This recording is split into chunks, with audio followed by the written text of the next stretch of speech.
Para bapak dan ibu dan saudara-saudari sekalian, kira yang sangat viral beberapa hari ini itu dari Tanah Karo membawa jeruk 3 ton kepada bos kita, Presiden. Saya masih ingat, saya dulu 2 tahun di tempat itu 3 bidang. Memang itu masih jalan kaki 1 hari ke tempat itu ya. Kami biasa bawa nasi di bakul di tengah jalan, nanti karena tidak ada kampung, di tengah jalan lah makan sambil jalan. Dan banyak stasi kita di tempat itu, sehingga saya sangat terkejut juga. Mereka membawa dan selesai persoalan. Jalan nanti mungkin tahun ini aja atau tahun depan sudah selesai. Selesai persoalan kalau ada bos yang paling tinggi. Dan kita sangat ingin sebenarnya dekat dengan yang paling tinggi. Kita merasa kecil, ya. Jadi kalau ada di atas sebagai pelindung, sangat kita sukai. Saya masih ingat waktu anak-anak kalau kami bertengkar kecil, terus ada nanti kawan itu, dongan kawan itu ya, dongaku guru, kan? Mampus kau, karena guru sudah hebat waktu itu. Dan yang lain mengatakan, temanku polisi, kalah lagi dia. Temanku tentara. Lantas kalau dia mengatakan, temanku presiden, sudah diam semua. Sudah jago dia. Pada hari ini, memang orang Israel itu sebenarnya sangat menganggarkan Yahweh.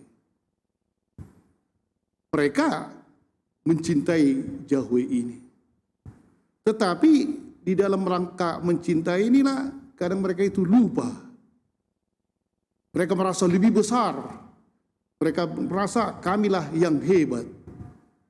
Dan seringkali mereka merasa kehebatannya itu dari dirinya dan memberontak kepada Tuhan, membuat sesuatu yang tak diinginkan oleh Tuhan sampai Tuhan menghukum.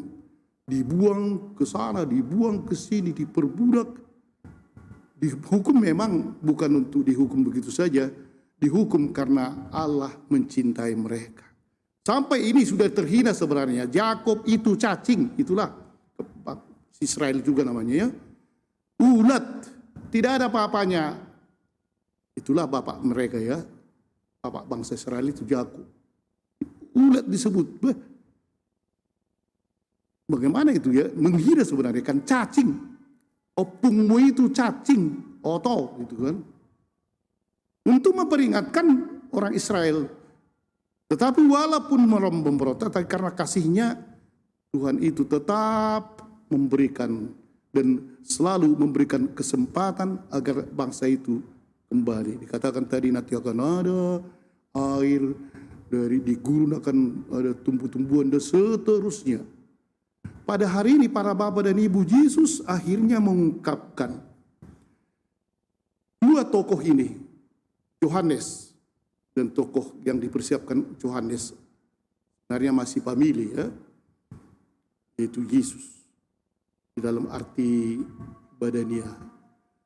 Dan apa yang diungkapkan kedua tokoh ini adalah kembalilah ke jalan yang benar, itu pertobatan.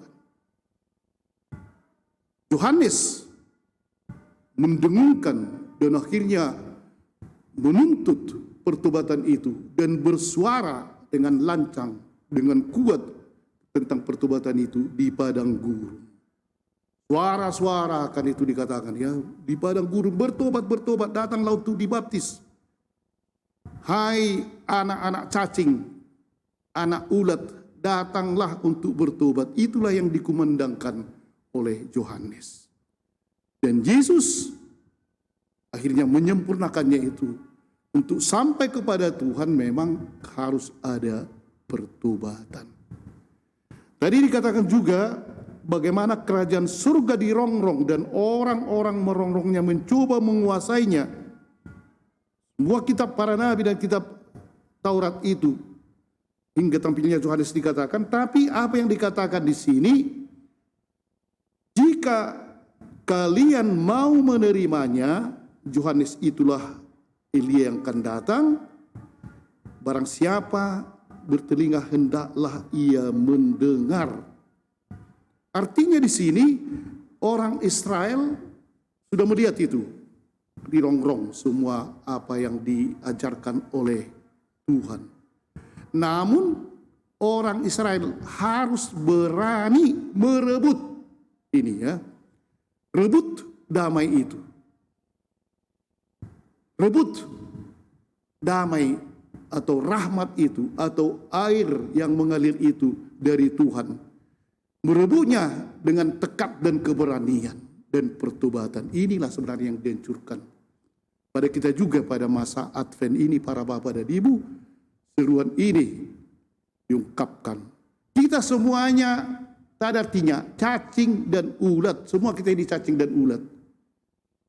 Tetapi Tuhan tetap akan mencintai kita dan Tuhan akan tetap melimpahi kita kalau kita berani bertobat, merebut dari Tuhan itu damai dengan tekad dan berani mengubah diri kita.